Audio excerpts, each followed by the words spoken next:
Masih bersama kami pemirsa di Prime Market Highlight, 80,9% masyarakat merasa puas dengan capaian 100 hari kerja Presiden Prabowo Subianto, Wakil Presiden Gibran Rakabuming Raka, dan jajaran Menteri Kabinet Merah Putih. Ya, meski belum maksimal, kerja keras pemerintahan harus berdampak luas terhadap perekonomian secara merata.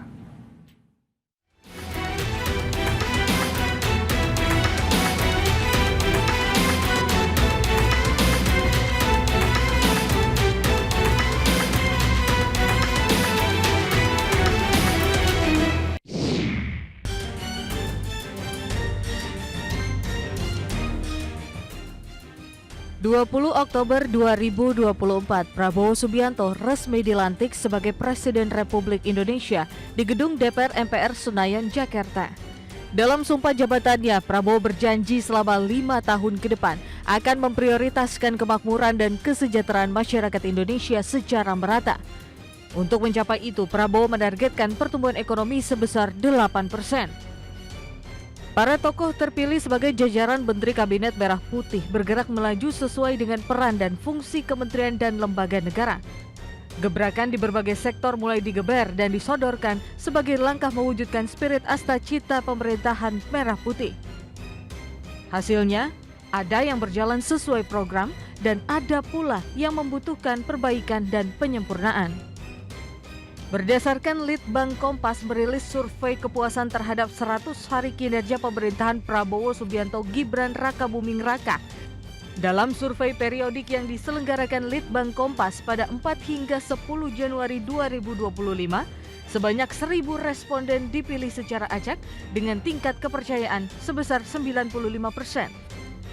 Dengan menggunakan metode pencuplikan sistematis bertingkat di 38 provinsi, hasilnya tingkat kepuasan kinerja 100 hari pemerintahan Prabowo Gibran mendapat responden sebanyak 80,9% dan yang tidak puas sebesar 19,1% dengan margin of error kurang lebih 3,1%.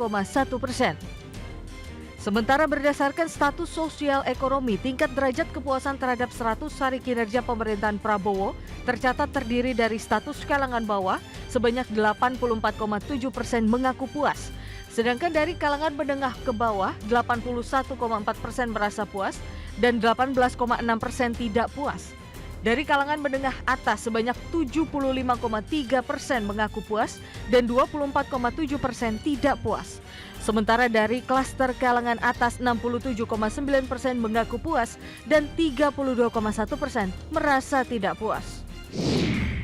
Presiden Prabowo Subianto menilai kepuasan masyarakat 80,9%, dinilainya sebagai cambuk motivasi untuk terus bekerja keras bersama jajaran Menteri Kabinet untuk memaksimalkan layanan pemerintah kepada masyarakat. Saya kira begini ya, kita yang penting niat, kerja keras. Dan saya sangat bangga tim saya, kabinet saya bekerja dengan sangat kompak, tanpa lelah. Mereka katakan bahwa dalam kabinet kita itu kalendernya nggak ada tanggal merah. Tidak ada tanggal merah. Semua jajaran menteri, terutama Menteri Bidang Perekonomian tancap gas menstabilkan kondisi perekonomian di berbagai bidang. Kestabilan ekonomi dalam negeri dinilai akan menjadi pendorong mencapai kesejahteraan rakyat, termasuk menghilangkan kemiskinan dan kelaparan. Yang pertama itu pembangunan ekonomi yang berkelanjutan untuk pertumbuhan. Janjinya 8% ya, melalui industrialisasi. Selama 100 hari kerja pemerintahan, terbukti ekonomi Indonesia tahan banting dan berdaya saing kuat menghadapi gejolak perekonomian global. Berbagai instrumen telah dikeluarkan pemerintah bidang perekonomian sebagai shock absorber ekonomi domestik. Jadi dengan demikian domestic consumption kuat dan indeks keyakinan konsumen juga masih 127,7, relatif baik. Dan penjualan real juga tumbuh positif, sementara inflasi kita masih sekitar 1,55%. Jadi antara pertumbuhan ekonomi dan inflasi itu relatif dibandingkan yang lain kita baik. Capaian signifikan pemerintahan Prabowo Subianto dalam kurun waktu 100 hari tersebut adalah upaya memperkuat pertahanan perekonomian hingga swasembada ekonomi. Hal ini menurut Menteri BUMN Erick Thohir sebagai buah dari kolaborasi, gotong royong, dan komitmen yang kuat para jajaran Menteri Kabinet. Kolaborasi dan sinergi memang menjadi kunci menumbuhkan perekonomian dalam negeri.